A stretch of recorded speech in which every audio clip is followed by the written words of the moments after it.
Hindi JRF master class में आप सभी का पुनः स्वागत है। मैं विकास।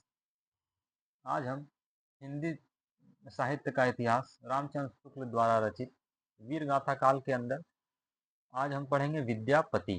ठीक है। अभी हम फुटकल रचनाएं पढ़ रहे हैं, तो फुटकल रचनाओं के प्रीवियस क्लास में हम क्या देखे थे?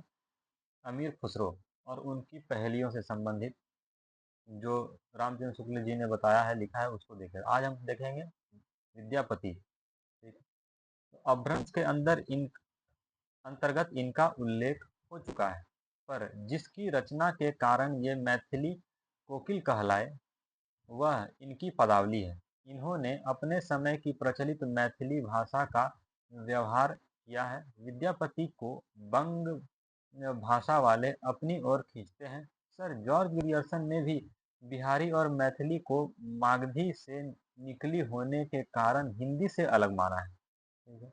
ये भी एक फैक्ट है कि सर जॉर्ज ग्रियर्सन ने क्या किया है?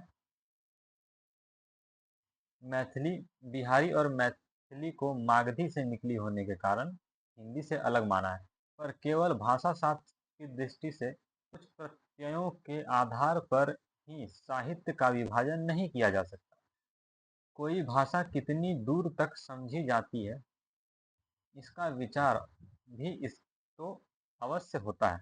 किसी भाषा का समझा जाना अधिकतर उसकी शब्दावली वोकैबुलरी पर अवलंबित होता है।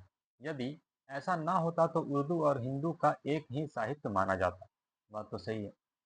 बड़ी बोली बांगड़ू, ब्रज, राजस्थानी, कन्नौजी, बैसवारी, अवधी इत्यादि में रूपों और प्रत्ययों का इतना भेद होता है, होते हुए भी सब हिंदी के अंतर्गत मानी जाती हैं।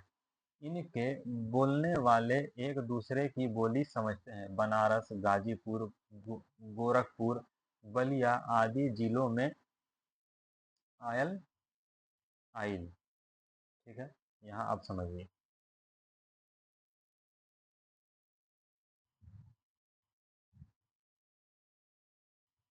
यहाँ पर क्या बोला जा रहा है कि बनारस, गाजीपुर, गोरखपुर, बलिया आदि जिलों में क्या बोला जाता? आयल आइल। ठीक है। गयल गईल, हमारा हमरा, तोहरा आदि बोले जाने पर भी वहाँ की भाषा हिंदी के सिवाय दूसरी नहीं कही जाती। कारण है शब्दावली का की एकता। अतः जिस प्रकार हिंदी साहित्य बिसल देव रासों पर अपना अधिकार रखता है, उसी प्रकार विद्यापति की पदावली पर भी। विद्यापति के पद अधिकतर श्रृंगार के ही हैं, जिनमें नायिका और नायक राधा कृष्ण है। विद्यापति का जो अधिकतर श्रृंगार किसमें है? जिसके नायक नायिका क्या है? राधा और कृष्ण। इन पदों की रचना जयदेव के गीत काव्य के अनुकरण पर ही शायद की गई हो। इनका माधुर्य अद्भुत है।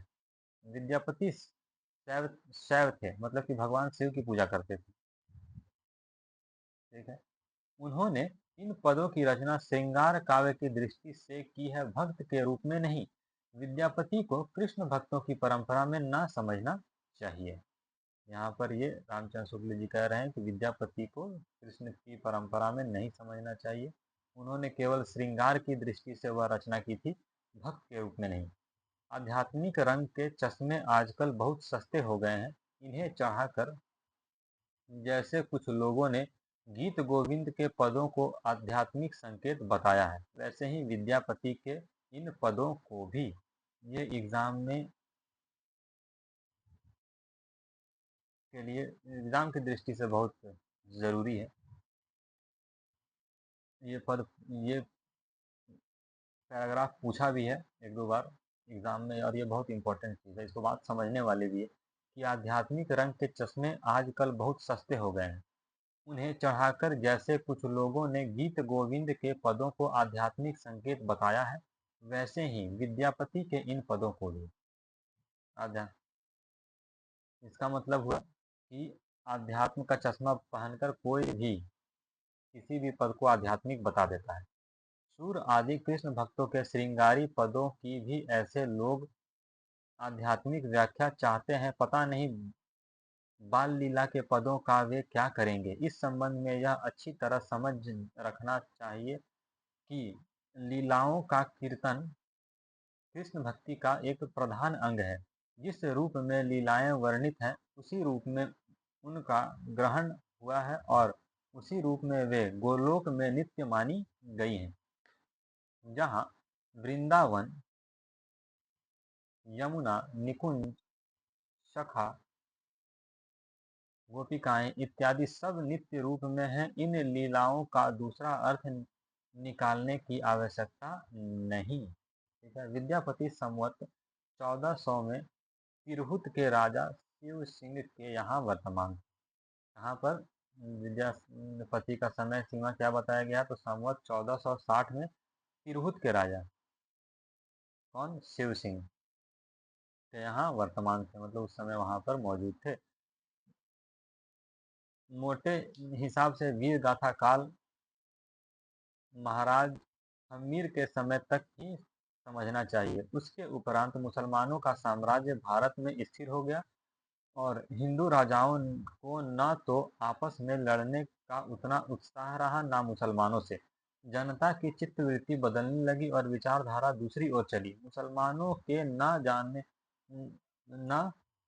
जमने तक तो उन्हें हर हरा कर अपने धर्म की रक्षा का वीर प्रयत्न होता रहा, पर मुसलमानों के जम जाने पर अपने धर्म के उस व्यापक और हृदय गृह रूप के विचार की ओर ध्यान हुआ जो सारी जनता को आकर्षित रखे और धर्म से वंचित न होने दे।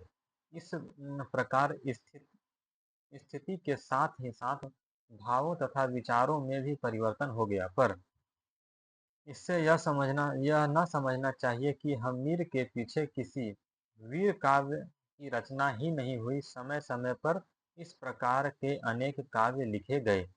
हिंदी साहित्य के इतिहास की एक विशेषता यह भी रही कि विशिष्ट काल में किसी रूप की जो काव्य सरिता वेग से प्रवाहित हुई, वह यद्यपि आगे चलकर मंद गति से बहने लगी, पर 900 वर्षों के हिंदी साहित्य के इतिहास में हम उसे कभी सर्वथा सूखी नहीं पाते। हिंदी साहित्य की सबसे बड़ी विशेषता क्या है कि जो भी तरह का भावना हो, चाहे वो वीर गाथात्मक हो, चाहे वो भक्ति हो, चाहे वो श्रृंगार हो, ठीक है, किसी भी प्रकार की रचना है, वो हर काल में थोड़ी बहुत होती रहती है, लेकिन किसी एक काल में वह वेग से प्रवाहित होती है। यहाँ पर इस बात को समझिए।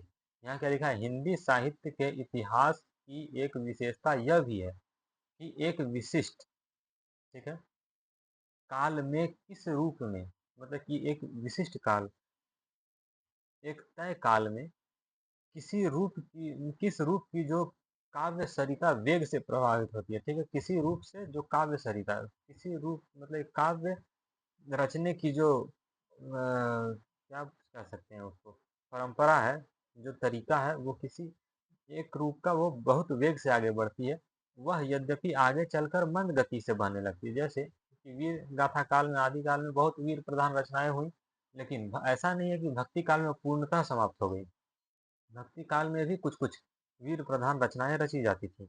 पर 900 वर्षों के हिंदी साहित्य के इतिहास में हम उसे कभी सर्वथा सुखी नहीं पाते। मतलब ये कह रहे हैं कि हम 900 वर्षों के हिंदी साहित्य के इतिहास में कभी ऐसा नहीं हुआ कि वीर प्रधान रचनाएं नहीं रची गई। चलिए ठीक है, यहाँ तक विद्यापति समाप्त हुए। उत्कल रचनाएं में विद्यापति की इतनी थी। अभी आगे विद्यापति के बारे में और डिटेल में जानेंगे, समझेंगे। अभी फिलहाल के लिए इतना ही। मिलते हैं नेक्स्ट क्लास में। तब तक के लिए नमस्कार।